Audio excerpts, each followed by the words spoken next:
នៅព្រឹកថ្ងៃទី14 ខែតុលាឆ្នាំ2022នេះរដ្ឋសភាកម្ពុជាបានបោះឆ្នោតគាំទ្រជាឯកច្ឆន្ទលើពេកភាពឯកឧត្តមដិតទីណាឲ្យធ្វើជារដ្ឋមន្ត្រីក្រសួងកសិកម្មរុក្ខាប្រមាញ់និងនេសាទការបោះឆ្នោតផ្ដល់សេចក្តីទុកចិត្តនេះបានធ្វើឡើងនៅក្នុងកិច្ចប្រជុំពេញអង្គរដ្ឋសភាដែលធ្វើឡើងក្រោមអធិបតីភាពសម្ដេចអគ្គមហាពញាចក្រីហេងសំរិនប្រធានរដ្ឋសភាដោយមានការចូលរួមពីសម្ដេចតេជោហ៊ុនសែននាយករដ្ឋមន្ត្រីនៃព្រះរាជាណាចក្រកម្ពុជានិងសមាជិករដ្ឋសភាសរុបចំនួន111រូបនៅក្នុងកិច្ចប្រជុំពេញអង្គនេះឯកឧត្តមដិតទីណាអតីតរដ្ឋលេខាធិការក្រសួងរាយនឹងធម្មពលត្រូវបានសមាជិករដ្ឋសភា111លើ111រូបបានបោះឆ្នោតគាំទ្រជាឯកច្ឆន្ទផ្ដល់សេចក្តីទុកចិត្តឲ្យធ្វើជារដ្ឋមន្ត្រីក្រសួងកសិកម្ម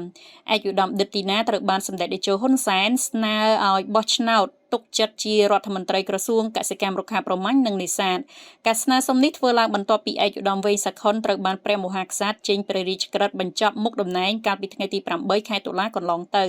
ការស្នើសុំនេះដែរក៏ធ្វើឡើងដោយយោងទៅតាមច្បាប់រដ្ឋធម្មនុញ្ញនៃព្រះរាជាណាចក្រកម្ពុជានិងច្បាប់ស្តីពីការរៀបចំនិងការប្រព្រឹត្តទៅនៃគណៈរដ្ឋមន្ត្រី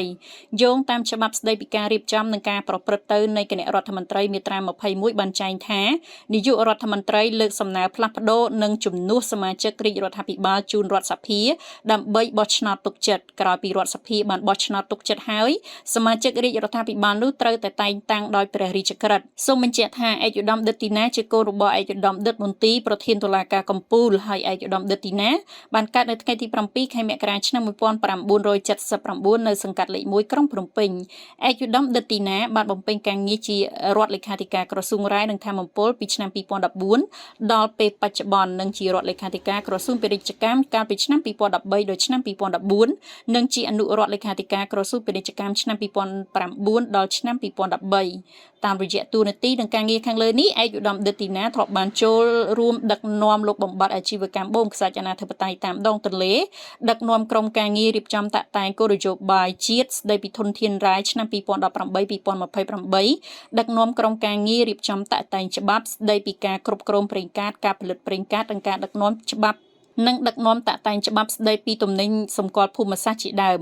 ឯកឧត្តមដិតទីណាបានបញ្ចប់ការសិក្សាថ្នាក់បរិញ្ញាបត្ររូបវិទ្យាពីសាកលវិទ្យាល័យអុកសីប៉ារីសស៊ូរនៅឆ្នាំ2000និងបញ្ចប់សញ្ញាបត្រវិស្វកររ៉ែ